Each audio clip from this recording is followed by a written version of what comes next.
Assalamualaikum warahmatullahi wabarakatuh. Perkenalkan, saya Retno Pramesti dari Prodi Bimbingan dan Konseling di Universitas Ahmad Yani Banjarmasin semester 6. Di video kali ini, saya akan menampilkan contoh konseling individu untuk memenuhi tugas akhir pada mata kuliah mikrokonseling. Selamat menyaksikan. Gimana ini kabarnya Mbak Nova? Alhamdulillah baik. Ibu sendiri gimana? Alhamdulillah baik juga. Jadi gimana perjalanannya ke sini? Alhamdulillah lancar. Alhamdulillah. Jadi kesibukannya sekarang Mbak Nova apa ya? Kuliah atau sekolah? Sekolah di SMA Negeri 4 Banjarbaru kelas 11. Oh iya. Jadi gimana nih Mbak? Kelihatannya sedih sekali. Apakah banyak yang dipendam? Iya nih, saya bingung mau menceritakannya gimana. Bingung sama takut. Jadi Mbak Nova nggak perlu takut. Di sini Mbak Nova bisa menceritakan semua masalahnya ke saya tanpa ketahuan oleh orang lain. Paham ya? Paham? Wah, saya senang sekali bisa ketemu Mbak Nova. Tapi sebelumnya mohon maaf ya, kita punya waktu 1 jam saja. Jadi kita harus memanfaatkan waktu sejam ini secara efektif. Bagaimana Mbak Nova? Iya bisa Bu. Jadi gimana ini Mbak Nova? Bisa diceritakan masalahnya? Jadi gini, setiap saya mau presentasi, saya selalu gugup. Dan setiap mau berbicara, pasti susah untuk berbicara, padahal saya sudah kuasai materinya. Oh, jadi begitu. Saya juga kasihan Bu sama teman-teman saya, karena saya gugup, teman-teman saya juga ikut gugup, jadi hasil presentasinya kurang bagus. Tapi kalau dalam kondisi tidak presentasi seperti belajar biasa saja, apakah Mbak Nova juga sering gugup? Enggak, tapi kecuali saat presentasi aja, soalnya perhatian teman-teman langsung lihat ke arah saya. Jadi berarti Mbak Nova merasa tidak percaya diri ketika tampil di depan banyak orang, apalagi saat presentasi. Oh, gitu ya Bu. Jadi pada saat mau presentasi, apa yang Mbak Nova lakukan ketika rasa gugup itu muncul? Saya bingung harus ngelakuin apa. Saya berpikir harus cepat-cepat menyelesaikan presentasi dan kembali ke tempat duduk. Jadi bagaimana perasaan Mbak Nova ketika disuruh maju ke depan kelas terus merasa gugup? Saya malu Bu, saya sering berpikiran negatif. Berpikiran negatif gimana ya Mbak? Saya berpikiran negatif kalau saya tidak bisa menyelesaikan presentasi dengan maksimal, apalagi diperhatikan oleh teman-teman. Itu membuat saya gugup dan gemetar saat presentasi. Mbak Nova tidak boleh berpikiran seperti itu. Itulah yang membuat Mbak Nova selalu merasa gugup dan akhirnya konsentrasi Mbak Nova terpecah belah. Iya Bu. Jadi, apa yang menjadi tujuan Mbak Nova ikut konseling ini? Saya ingin lancar berbicara di depan banyak orang tanpa ada rasa gugup dan gemetar seperti teman-teman yang lain. Iya, jadi tujuan konseling kita supaya Mbak Nova bisa berbicara di depan kelas tanpa rasa gugup dan menghilangkan rasa ketidakpercayadirian Mbak Nova. Ya, paling tidaknya Mbak Nova tidak takut lagi ketika disuruh maju oleh guru ketika presentasi. Iya Bu, itu tujuanku. Kalau diskusi kelompok, apakah Mbak Nova sering bertanya atau menjawab pertanyaan? Tidak Bu, bagaimana saya mau menjawab atau bertanya, sedangkan saya saja susah untuk berbicara. Oh, terus Mbak? Kadang Bu, saya berpikir untuk apa saya sekolah, sedangkan saya saja tidak aktif dalam pembelajaran, malah lebih sering aktif di bidang olahraga. Tetapi Mbak Nova jangan pernah berpikiran untuk berhenti sekolah. Buktinya saja Mbak Nova punya prestasi di bidang lain.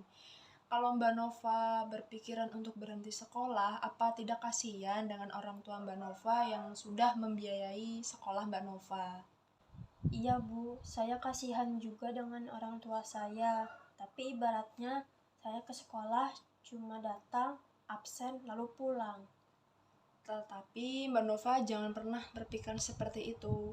Kalau Mbak Nova berpikiran seperti itu terus, gimana mau berkembang? Jadi Mbak Nova harus berpikiran positif ya. Iya Bu. Oh iya, Saya dengar-dengar Mbak Nova pernah juara lari ya? Iya Bu, alhamdulillah saya mendapatkan juara 2 meskipun keadaan saya kurang sehat, tapi saya dapat mengalahkan banyak orang Bu.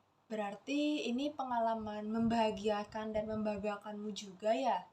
Iya Bu, saya merasa bangga dan juga merasa sedih Bu. Kok merasa sedih? Saya sedih Bu, karena pas dipanggil untuk maju, saya tidak maju. Karena saya gugup melihat banyak orang. Mbak Nova, bagaimana Mbak Nova bisa berkembang sedangkan saja Mbak Nova berdiri di depan orang banyak saja selalu merasa takut. Seharusnya Mbak Nova bisa melawan rasa takut itu agar Mbak Nova bisa beradaptasi dengan orang banyak dan bisa berkembang seperti teman-teman yang lainnya. Jadi jangan pernah takut, Mbak.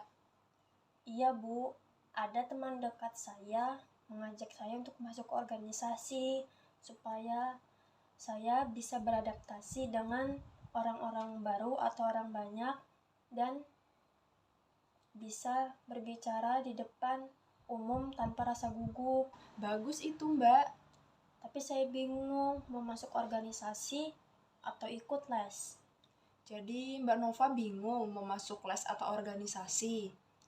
Iya, masalahnya kan kalau les kan tidak bisa membantu saya untuk beradaptasi dan berbicara di depan umum. Kan cuma belajar aja. Kalau ikut organisasi kan pasti membantu saya untuk bisa beradaptasi dengan orang dan berbicara di depan umum. Jadi maksud Mbak Nova kalau ikut les susah untuk beradaptasi dengan lingkungan baru. Iya Bu, begitu. Jadi setelah apa yang Mbak Nova sampaikan tadi, sebaiknya kita simpulkan dulu supaya semakin jelas bahwa pertama, tekad Mbak Nova untuk merubah ketidakpercayaan diriannya sudah sangat jelas. Lalu kedua, sebenarnya Mbak Nova tertarik buat ikut organisasi, tetapi masih bingung ya, dan akhirnya sulit untuk menentukan pilihan. Iya Bu. Kalau menurut Mbak Nova, dengan memasuki organisasi bisa melatih Mbak Nova untuk berbicara di depan banyak orang, maka lakukanlah dan jangan ragu.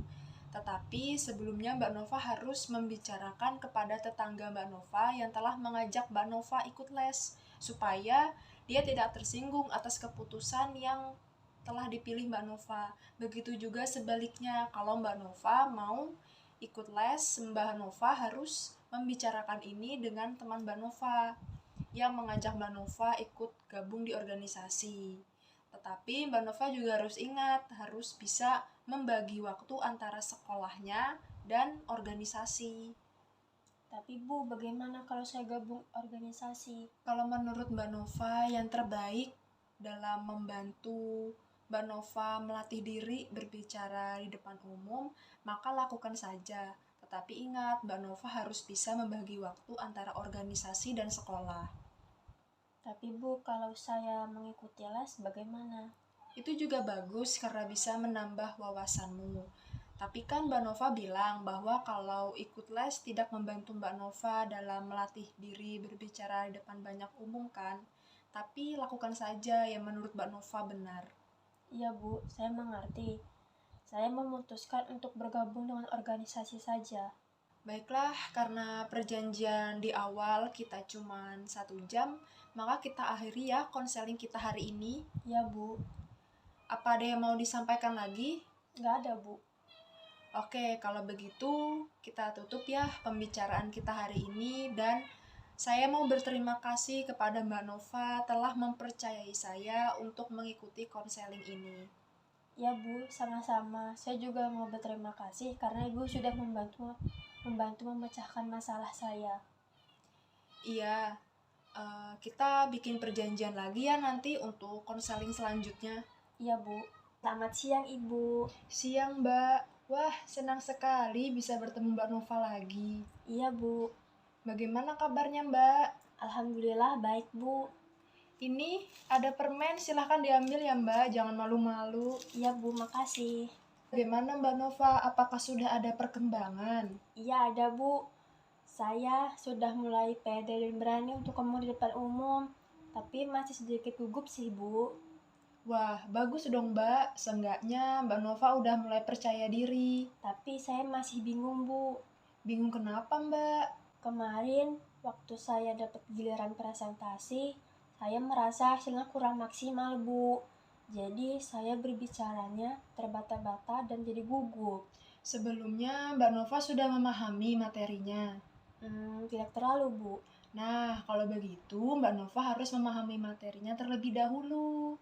Oh, mungkin itu ya yang buat saya jadi gugup. Mbak Nova sekarang sudah mengerti. Jadi, kira-kira rencana apa yang Mbak Nova lakukan untuk kedepannya? Pertama, saya akan belajar dan berlatih dulu untuk materinya sebelum melakukan presentasi. Lalu, saya akan berdoa supaya lebih tenang. Mungkin itu rencana yang akan saya lakukan, Bu. Bagus, Mbak Nova sudah tahu apa yang harus Mbak Nova lakukan. Iya, Bu. Apa ada lagi yang mau disampaikan? Tidak ada, Bu.